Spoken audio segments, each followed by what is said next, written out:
สวัสดีทุกคนมื้อนี้พาทุกคนมาอยู่ตัวเมืองสวรรค์ทุกคนมานำอ้าย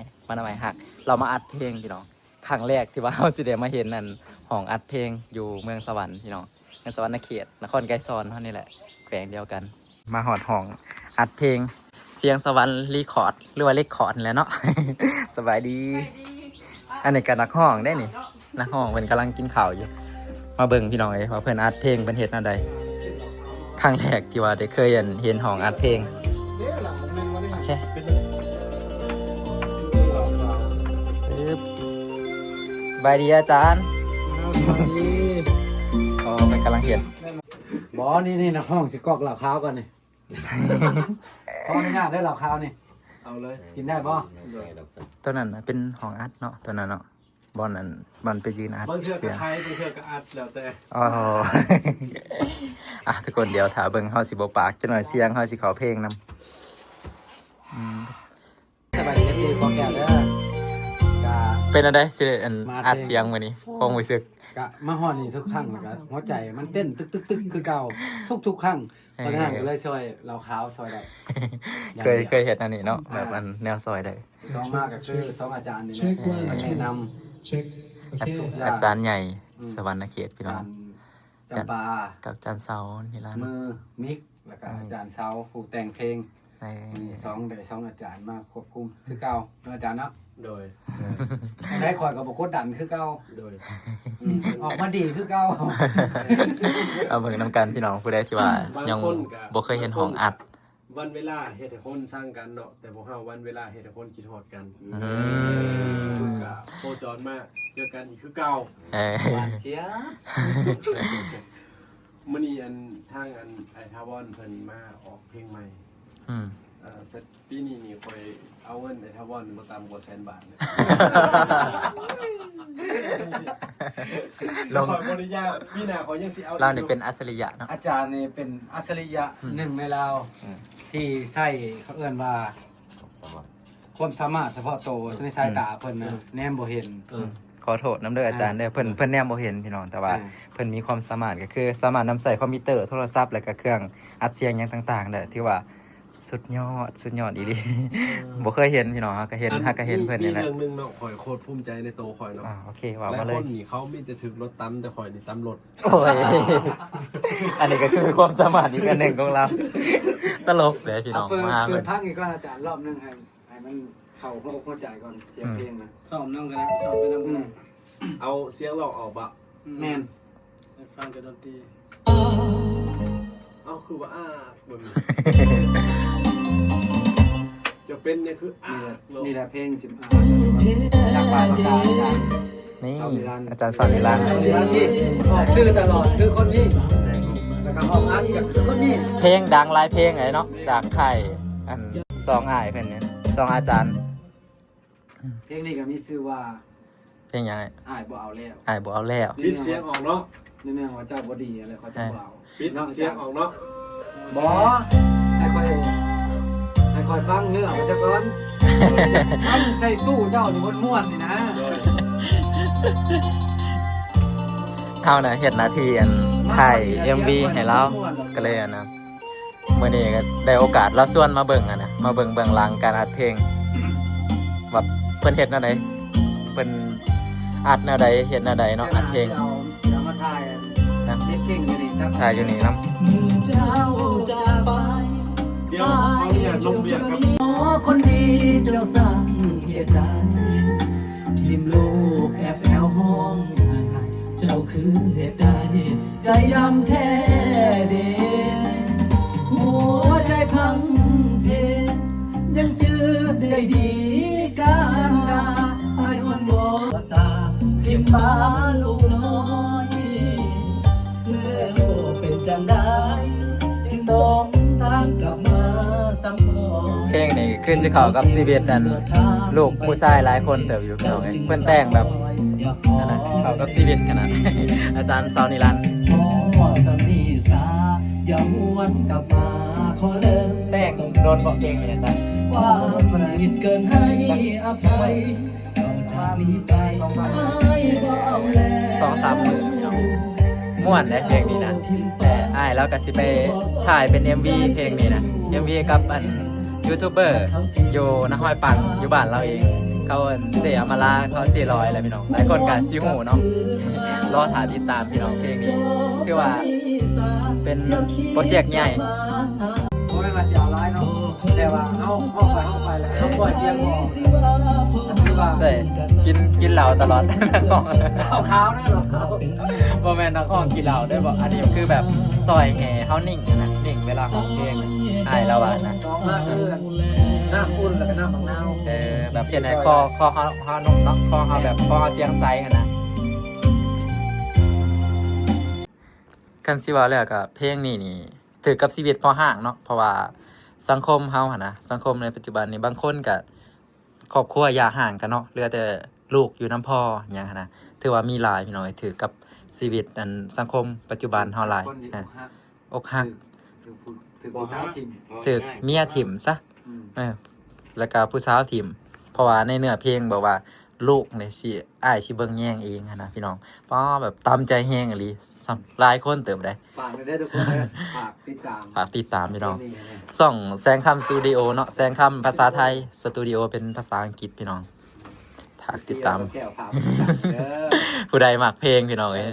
เพลงแบบเข้ากับชีวิตเลยเพลงนี้นะ ม่วนบ่ม่วนกับคอมเมนต์กันเข้ามาได้เนาะในเมื่อเขาไปฟังแล้วเพราะว่าเฮาก็เป็นบ่แม่นว่าเป็นนักร้องนะด้วยความมัก เป็นนักร้องแล้ว เป็นนักร้องเต็มโตแล้ว แต่ว่าเฮาบ่ได้ขึ้นโซเวทีได้เนาะแต่ว่าเฮา เอามา เดี๋ยว มักในสิ่งที่มักในการร้องเพลงเราก็เลยว่าเอาส่วนเวลาที่เฮาว่า การร้องเพลงนี่ข้อดีมันเป็นอะไรคือจะว่านะข้อดีของการเป็น ข้อดีของการร้องเพลงนี่คือหนึ่งทำให้ชีวิตเฮานี่อยู่ในปัจจุบันอยู่ในอันนี้ให้มันสดใส สดใสเนาะ บอกง่ายๆซะความที่โศกเศร้าอหยังที่เฮามีถามว่ามีแต่หากมันซ่อนไว้อยู่ข้างในลึกๆให้มันลึกเข้าไป เล็กในใจเฮาเองก็อยากห้องพี่น้อยแต่ว่าบ่จักจังหวะขึ้นบ่จักจังหวะลงบ่จักการใส่เสียงหยังก็เลยห้องในใจเอามักอยู่เด้มักห้องเพลงแต่ว่าฟังแล้วห้องในใจเอา คนเฮา บ่มีอัน คน อัน เฮา บ่มี มันสิ่งที่มักมันบ่ พรสวรรค์มันอาจสิแตกต่างกัน พรสวรรค์แล้วยังบ่แล้วยังมีพรแสวงอีก พรแสวงนำความพยายามนำสุดยอดเลยนำใส่คอมพิวเตอร์ได้เนาะได้แบบคล่องแคล่วกว่าเฮาอีกเขาไปห้องอัดแล้วพี่น้องเขาไปผู้เดียว ผู้ให้กำลังใจอยู่ทางนอก อยู่ในอันเสียงบริสอดกันนะพี่น้อง เช็คเช็คเช็ค อยู่นี่ได้ยินแต่เสียงในห้องบ่แต่เราได้ยินเสียงดนตรีบ่ใส่หูฟังโอนกันก็เป็นเรื่องปกติเนาะ ลงคอร์ดบาดลง ได้ เป็นจังได้ให้มันมีความอินอ่อนเนาะกลับมาสมบูรณ์เขาเป็นทางไปจอยเขาจึงสมบูรณ์อยากขอคืนโอ้สามีสาอย่าหวนกลับมาขอเริ่มต้นใหม่ความผิดเกินให้อภัยต่อจากนี้ไปอ้ายบ่เอาแล้วเมื่อเจ้าทิมไปคือบ่สนใจเสียงลูกให้แอวบ้านเขาทิมเบิดทางไปแล้ว จึงหาป้องแปวหวนกลับคืนมา เขาไม่ลองถึงลมเนี่ยมันสิบดขึ้นใจสิบดอยากขาด แม่โอเคอ่ะ มีแต่บอกกระแทกใช่มันบอกกระแทกใช่มันมีแต่ห้องแบบนุ่มๆนุ่มๆไป เทิงสิอยากกระแทกก็เอาก่อน อ่า แฟนเทศในอารมณ์ดีตลอดเนาะอาจารย์ เมื่อเจ้าจากไปอายจุกจนมีน้ำตาแสนเจ็บปวดรวดร้าวอุลาเหมือนว่าหัวใจสลาย ตอนเรา ฟังเด้อ เดี๋ยวที่เราสิบอกบอลที่มันบอกฟังดู เมื่อเจ้าจากไป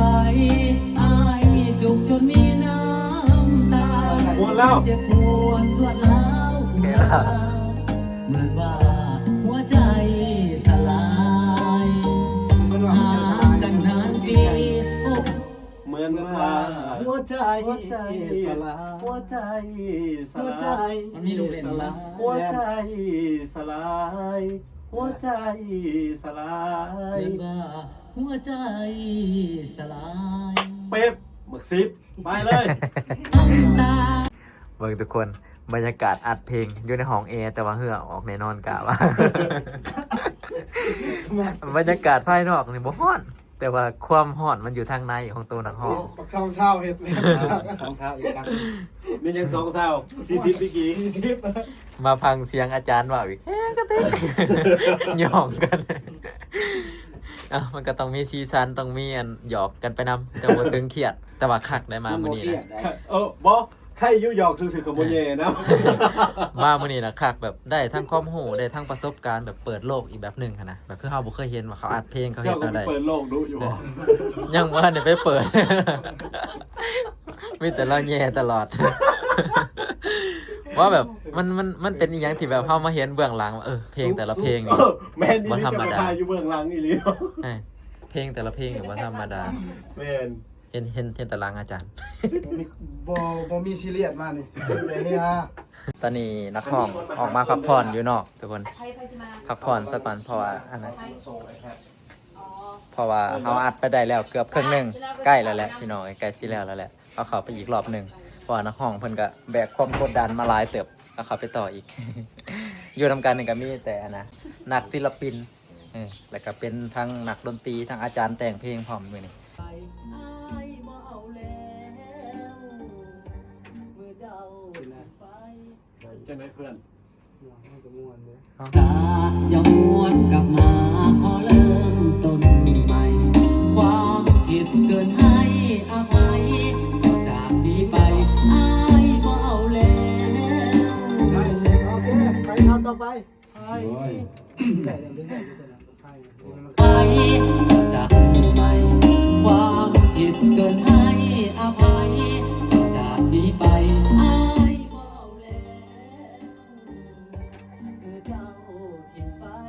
คือบ่สน บ่ได้ มาไหม เมื่อเจ้าทิมไปไป เมื่อเจ้าทิมไป ให้นวลหวานไปแต่แบบคือสิมาห้องมาน่ะ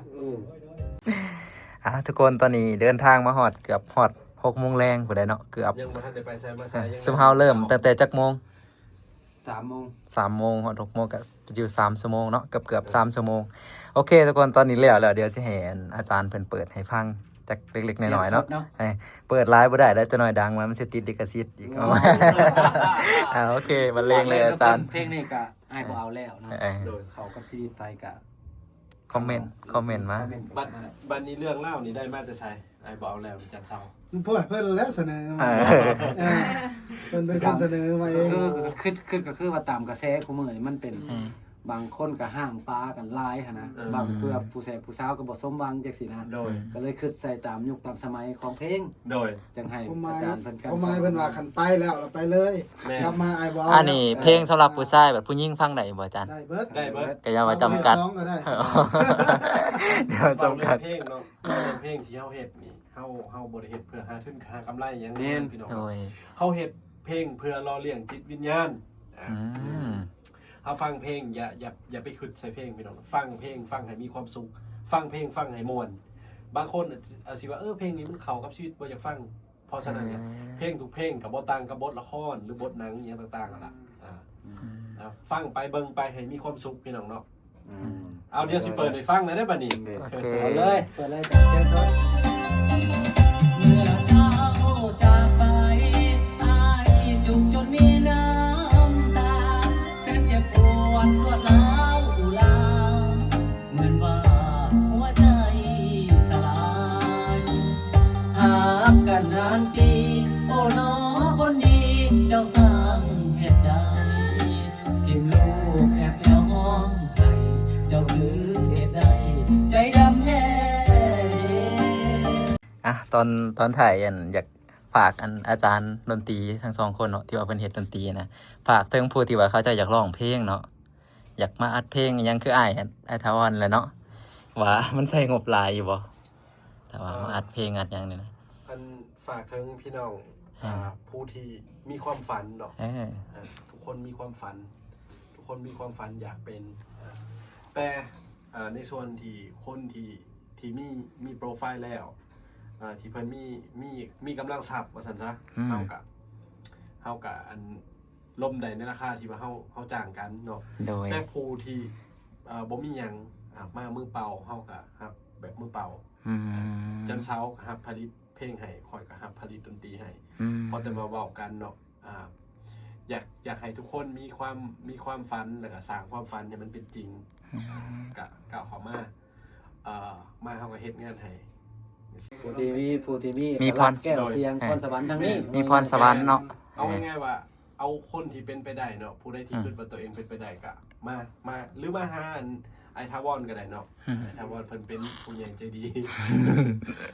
เป็นสปอนเซอร์ให้เนาะ แม่ ว่าซั่นซะ เอาปีกายนี่กับเพิ่นกับเฟ้นหานักร้องเสียงดีหมอลำเสียงใสอยู่ทางเมืองไซปุทอง อยู่เฮือนหินเนาะ แม่นก็ได้นักร้องมาอยู่ 3-4 คนก็มารับใส่ประเทศชาติบ้านเมืองเฮานี่แหละนักร้องก็บ่ได้ไปใส่เพิ่นบ่ได้เอามาเฮ็ดส่วนโตเด้พี่น้องเอ้ย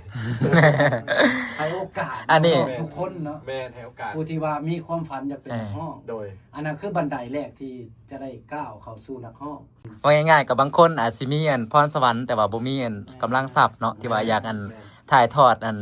แก้วเสียงหรือว่านำเสียงของตัวเองออกมาก็สามารถมาหาเพิ่นได้หรือว่ามาปรึกษาเพิ่นได้เนาะ โดย อยู่นาเซงบ่ โดย อยู่บ้านนาเซงนครไกรสอนเฮานี่แหละพี่น้อง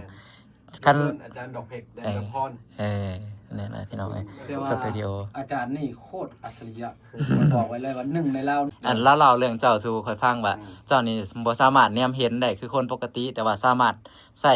พวกอุปกรณ์อิเล็กทรอนิกส์นี่คล่องแคล่วกว่าคนปกติแล้วว่าค่อยก็อึ้งแล้วมาเห็นตัวจริงแห่งก็อึ้งถือว่าสุดยอดแหละ ฉะนั้นก็ขอบคุณขอบใจ นั่นแหละ โอเค ทั้งเบัดทุกคนมื้อนี้ที่ ถ้า ให้กำลังใจ ถ้าติดตามเบิ่งเพลงบัดมันแล้วเบิดทุกอย่างหมดแล้วพี่น้องถ้าติดตามทั้งสองอ้ายเราแล้วก็สิพาพี่น้องไปเบิ่งตอนถ่าย MV หยังก็สิติดตามไปเรื่อยๆนะเบิ่งขั้นตอนมันไปเรื่อยๆโอเคขอบใจหลายๆทั้งอาจารย์ทั้งสอง โดย ขอบใจสถานที่ที่ให้ถ่ายทำโอเค โอเค กลับ ใจ วันนี้ ทุก เอา คน